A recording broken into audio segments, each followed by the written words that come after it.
Today on the Perception and Action podcast, my interview with Andrew Sheaff, author of the new book, A Constraints-Led Approach to Swim Coaching. So it's time for a call to action. Hi, this is Rob Gray from Arizona State University. I've been on a now over 25-year journey as a researcher, professor, and high-performance consultant to understand how we acquire and adapt our perceptual motor skills. Welcome to the Perception and Action podcast, where I discuss how psychological research can be applied to improving performance, accelerating skill acquisition, and designing technologies. Now on to the show. Okay, today my guest, I'm happy to be joined by Andrew Sheaff, recent author of a new book, A Constraints-Led Approach to Swim Coaching. Andrew, thanks for joining me. Thanks for having me, Rob. Appreciate it. To start off with, can you tell us a little bit about your background and how you came about to this topic? Yeah. So I started swimming relatively late in life. I started swimming seriously at about the age of 15, which is about twice as old as the typical swimmer starts swimming.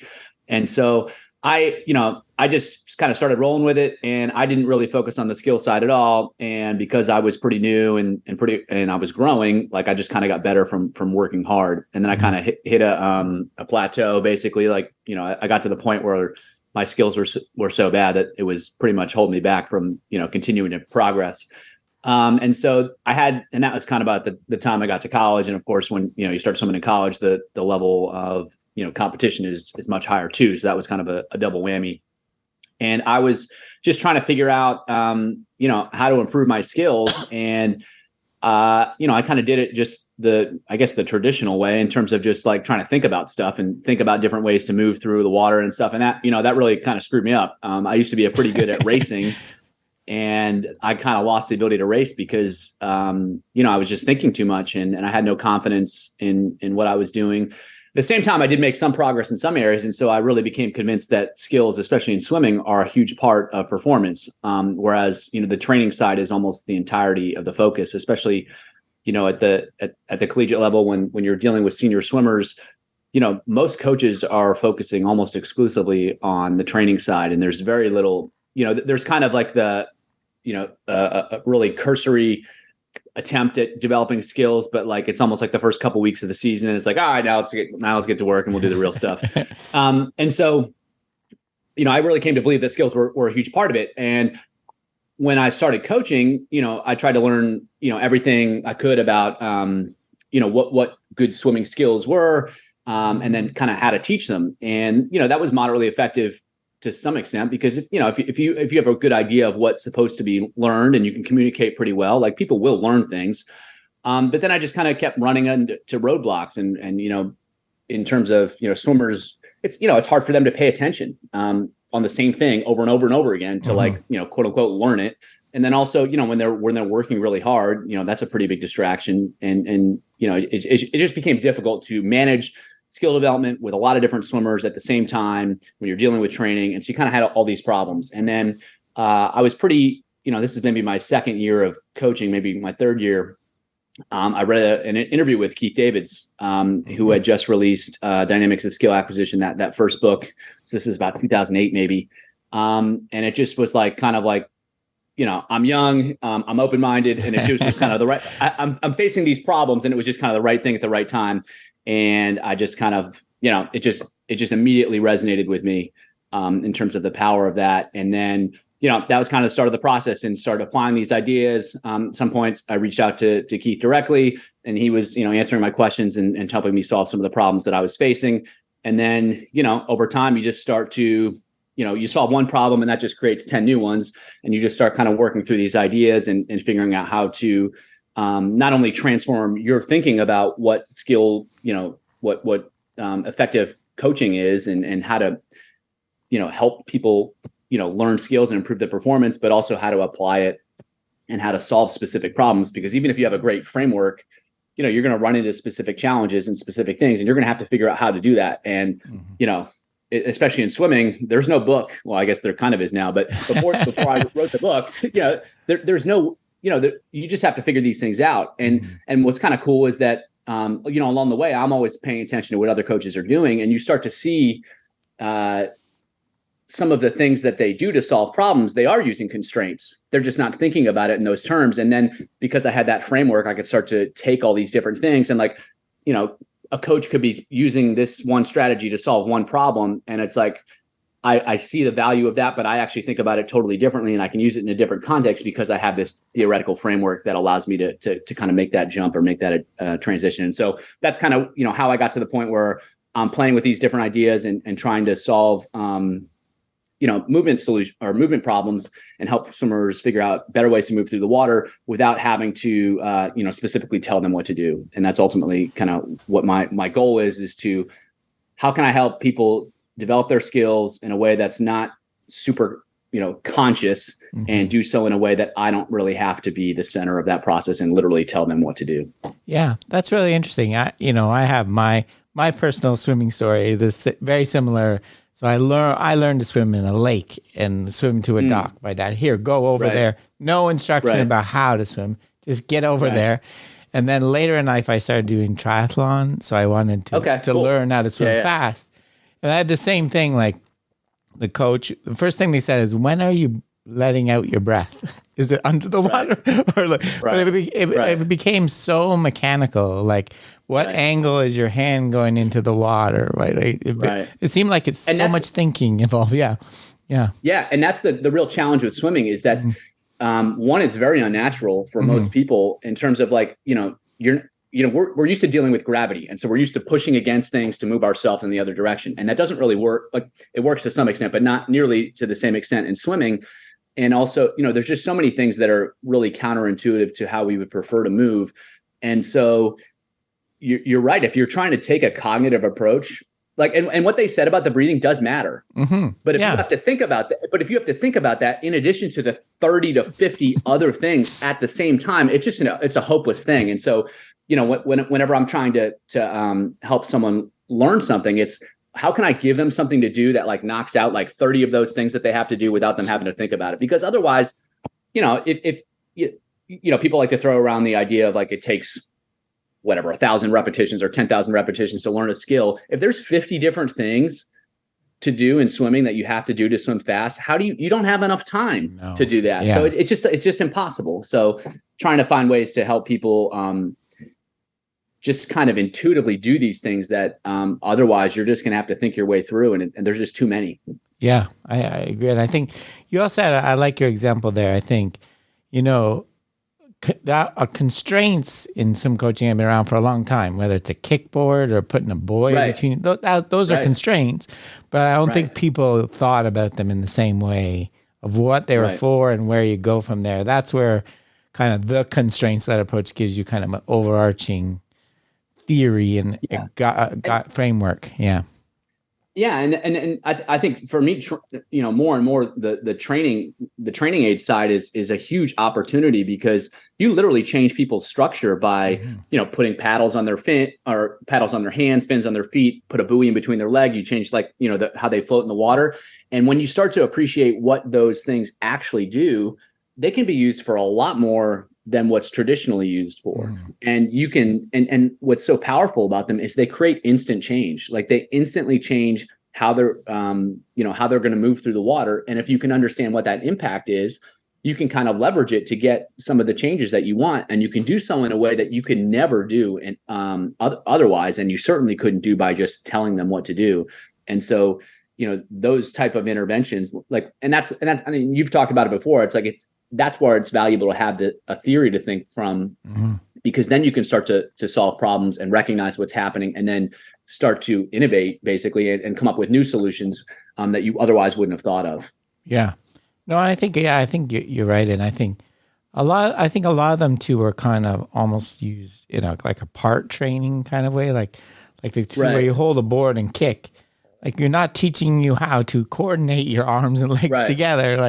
So it's although it's a constraint, it's very, very different kind of purpose. Like, here, learn how to kick and get stronger, then put it into your actual swim stroke. Right. Well, how? It doesn't help you. Yeah. Right. Yeah. Yeah. So I think it's a really, so your book is part of this series. We have golf, baseball, figure skating maybe. swimming. Yeah, I think those are the ones I'm Yeah, and I think there's some more on the way. So you just kind of wanted to kind of apply, like you said, there's no book on how to actually use these in a framework that's consistent with kind of like Keith's the right. Yeah. So is that was kind of your overall goal, and give you a lot of examples, obviously. Yeah, it was to kind of, it's basically a starting point. Other people are certainly applying these ideas and probably applying them differently and perhaps even better. But it just there's been no real good entry point for swim coaches, simply because like it's basically you just have to read some of the original books or some of the research and then try to start to figure it out by yourself. And if you can start from a place where it's already, provided with practical examples, you're going to learn a lot faster and you're going to be able to start to apply these ideas a lot sooner. And I think just in general, swimming offers some, with each of these sports that, they all present their own problems. And I think that, certainly swimming provides its own set of problems relative to the other books that have been published in the series. It's the one that has the highest physical demand. And also, like, I think what's unique about swimming is that they have to swim a lot. And so if they're swimming a lot with poor skills, like that's a real problem. And there's that trade-off between kind of skill development and training that's coexisting. And I think trying to manage that is a unique problem. And the solution could be to tell kids to just think about their technique when they're swimming, but that's not an effective solution. And so you almost have to use constraints to effectively, enable swimmers to train and develop their skills at the same time. Yeah, I think that's interesting. You're right. The technique change, like in my case too. By the time I got to wanting to go faster, I'd swum so many years using the same. I've gotten habits built up. I've done so much that's very hard to change at that point. Yeah. And so that to that point, I a lot of coaches will say, like, once an athlete's 18 or they're a senior level swimmer, they've swum so much that their skills are kind of ingrained and they can't change, which is not true. I think it can be true if your thought is that you're just going to have them think about their skills, because again, that's going to be very hard for them to overcome. But that's where constraints become so powerful, because you force them to do something differently. And when you do that enough times, then they start to pick up on these different opportunities to move. And if you're doing that consistently within their training, then they're going to have the opportunity to change. And you can get massive changes with, swimmers that have been swimming for 12 years, and you can do it pretty quickly too. It's just going to take a different approach than having, than the instruction-based approach, because it's simply just, it's not powerful enough. Yeah, for sure. It's hard. It's hard, and it's hard to instruct someone while they're actually swimming in the middle of a pool, right? So you have some different problems, practical problems as well. Right. So along with kind of the equipment constraints we've talked about, are there other kind of constraints that you kind of talk about using in the book?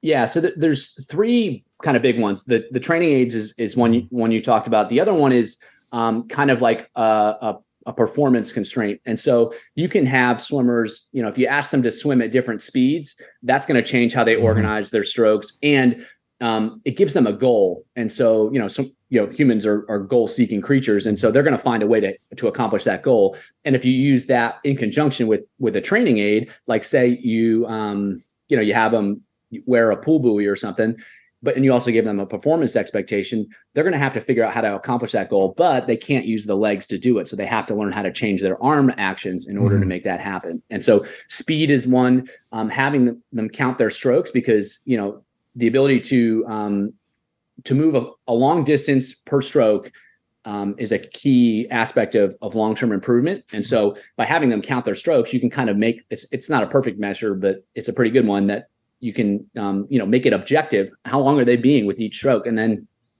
you can have them change to different stroke counts. And so that's going to be they're going to have to learn how to be flexible with their skills. And again, like, you can do this in the context of also asking them to swim fast. And then with different training aids, that's going to influence it differently. And so you're asking them to change how they swim, and you're putting numbers on it. And the other thing you can constrain is their how fast they move their arms. And so you can, literally, there's metronomes that they can literally put on in their goggles or under their swim cap. And so if you want them to move their arms faster, you can use that to kind of constrain them and force them to change in that way. You can have them actually slow down. And so if you use that metronome and you ask for them to use a pretty slow stroke rate, so they can't move their arms fast, and then you ask them to swim faster, the only way they can do that is by lengthening their stroke, and they kind of have to figure out the solution. And they have the objective measures, like, was it faster or was it not? Were you able to be consistent with the stroke rate or not? And so those are great ways to manipulate things as well. And again, when like you combine them with training aids, it gives you a lot of different interesting options to change skills. Yeah. No, and then the last, sorry, there's one more is, there's one more is, and so this is where like you can use, drills too. And I know that's kind of a word with some baggage, but there's a lot of different ways you can swim and still retain the essential elements of the stroke.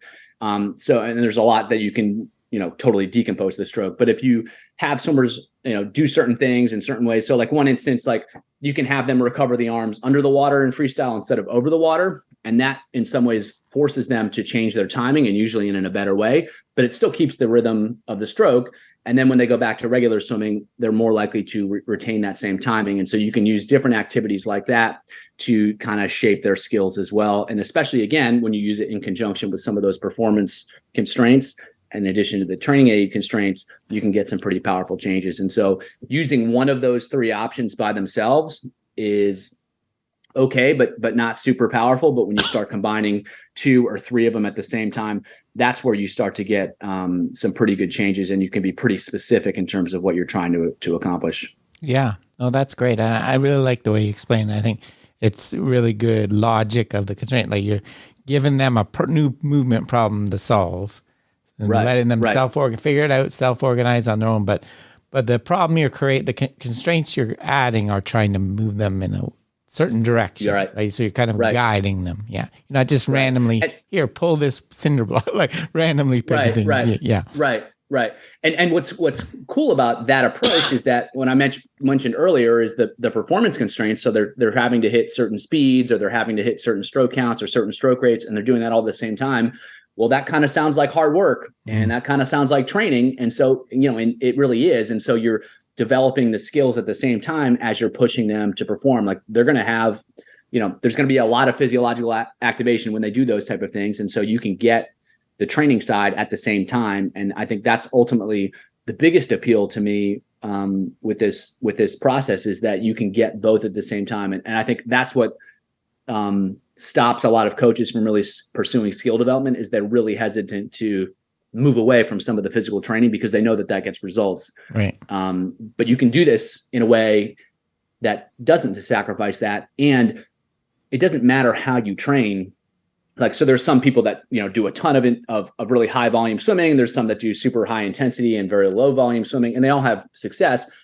But the constraint stuff can be layered on top of any of that. And so you don't have to pick a certain training system. And I think that's really valuable too, because if no coach is going to be you have to change everything about everything you do, and you have to do it this way. Like that's not going to resonate with anybody, but they can layer on some of these ideas to the approach that they already take.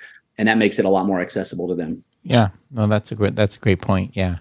You can add it, value added to a lot of different existing things. Yeah. Right. I don't know that. I'll answer you this. I don't know that. I haven't seen is there much research out there on kind of skill acquisition in swimming, like evaluating? I don't think there's a lot, is there? I know Keith's done diving and things, but I don't think in swimming. So there's a guy, Ludovic Seifert, from France. He's done some stuff with, he's integrated some of the constraints work. But it's more in terms of explaining what's happening as swim. So for instance, like there's research, as swimmers change speed, the timing between their limbs changes because of the constraint of speed in the aquatic environment and stuff like that. And so there's a fair amount of research explaining biomechanical changes as a result of changing constraints. Okay. But there's not as much in terms of, practical interventions and stuff. Okay. And I think that the challenge with that too is that, there's no like magic constraint. Like you have to do something and then you see what happens. It's going to work really well for some kids. It's going to not work so well for the other kids. And then you have to figure out what to do. I think you've used the term what to do next. And that's hard to capture in research because they're basically just going to give them a set task and they're just going to repeat it every day for 4 weeks. And we're going to see what happens. So that always isn't super informative as opposed to understanding what's really going on. Like, to me is understanding what's happening. Like what are swimmers doing at different speeds and all that stuff? Like, how do those different constraints influence how they swim? And then figuring out how to use those to create some leverage to get change. That's going to be, probably a better approach than seeing what a research intervention did and trying to build off of that, because it's, in many ways they're kind of limited. But to answer your question, no, there hasn't been much specifically. Yeah, no, that makes sense. Yeah, all the concerns about the trade-off of doing a controlled experiment versus a realistic intervention is a real hard problem to solve that we're kind of still struggling with. But I'd imagine it just made me think, there's in dynamical systems, the concept of entrainment, the link between your breathing and how you're moving. I'm sure there's got to be something there, how fast you're going and changing. And but so looking at how constraints change the movement pattern. And so breathing is a great example. Is when there's tons of research in terms of like how does the symmetry of the arm pulls, the symmetry of the rotation, all these things, how does that change based upon how swimmers breathe and all that stuff? And so, that's certainly a constraint you can manipulate. And going back to the training aids, like if you have swimmers swim with a snorkel, they can keep their head down and then their head doesn't move. And you can use that as an opportunity to help swimmers learn how to be more symmetrical in their stroke, or to better perceive how asymmetrical they are when they take the snorkel off. So like you could have them perform a repetition with the snorkel. They should feel more balanced. And then they take the snorkel off and swim a repetition, and they're going to feel, how that breath is impacting their stroke, because, they're going to have to lift their head. They're going to have to pull it to the side. And so you can kind of use the breath and manipulate the breath and use different training aids to kind of work through that process, rather than just saying, hey, Johnny, stop moving your head as much, or hey, Johnny, breathe faster. Like you can provide the opportunity for them to feel these things and feel how the breath does influence the stroke. And then you can kind of use that awareness to help them create change. Yeah. Oh, that's great. That's great. Kind of let them experience why their head is not working. Yeah. Right. Is that kind of a large approach you take, as a coach? You see something you don't like they're asymmetrical, they're too low in the water, and then add the constraint, or just kind of more of a general? So this is kind of an interesting question in terms of how do you actually, to me, planning skill development is a huge part of it. Like, so if you're reactively just trying to fix things, that's not going to be super effective over the course of a season, because it takes time. Like, just because I can get a change today doesn't mean that you're going to be able to do that at high speed in a competition under pressure. Like, that's ultimately what they have to be able to do. And so if you want to create a change, you kind of have to start doing that from day one, because it's going to take a lot of time and a lot of training for it to actually show up when it matters most. Because, in a swim race, they're at maximal effort. It's going to be maximal fatigue, and it's going to be maximal pressure, because, they really want to perform at, at whatever their championship meet is. And so I tend to identify the most significant problems and the most significant skills that they have developed prior to the season. Okay. And everyone has the same problems for the most part. They don't create enough propulsion, either with the arms or the legs, and they create too much drag, either because their body position is out of alignment, or their breathing or anything like that. And they don't get the timing right. Like, those are the three things that everybody can never do well enough.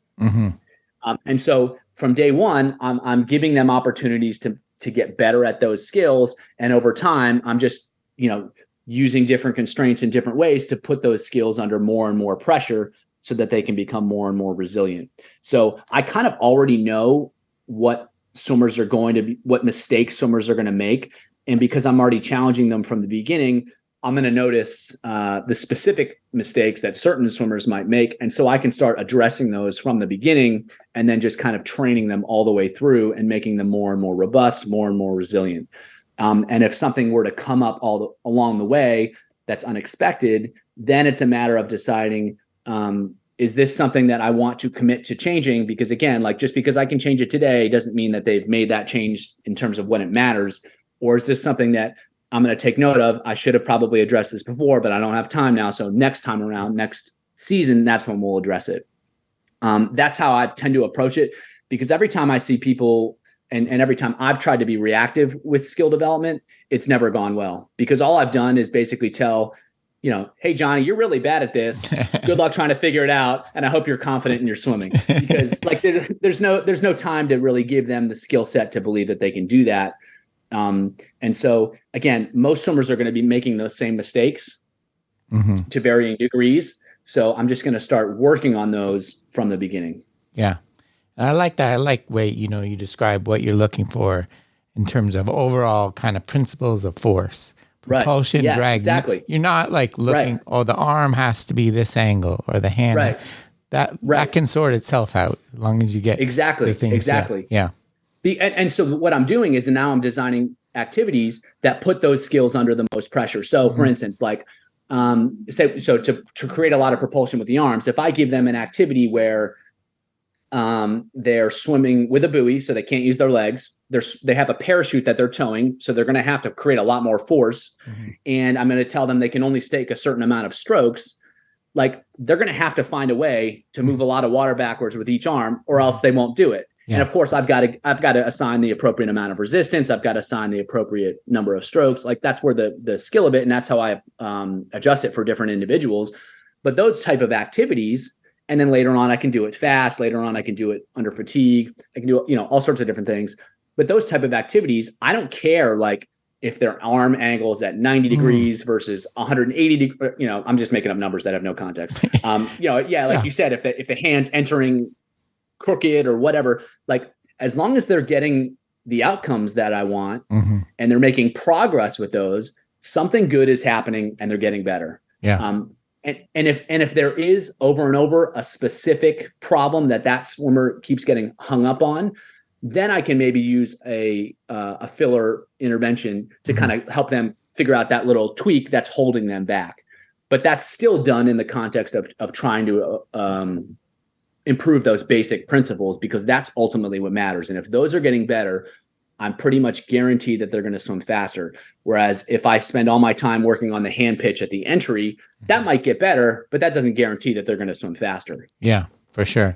Do you find at some point, do you mix in a little bit of kind of cues as verbal instruction as a constraint? Like whether it's analogy about rolling over or saying why don't you try putting your arm up more? Just Yeah.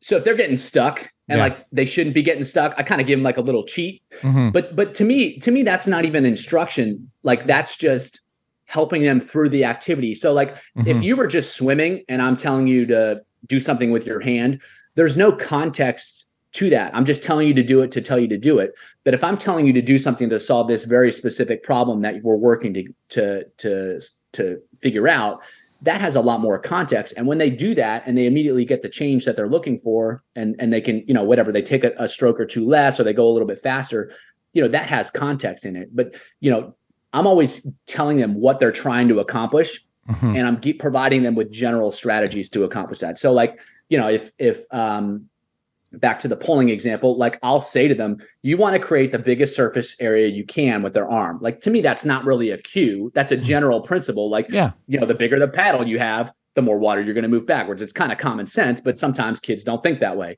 And so those are the type of, communications that I'll have, and some of the instructions I'll have. And like, again, if a kid is just like way out of bounds in terms of what we're looking for, I'm like, hey, come on, let's move it in a little bit more.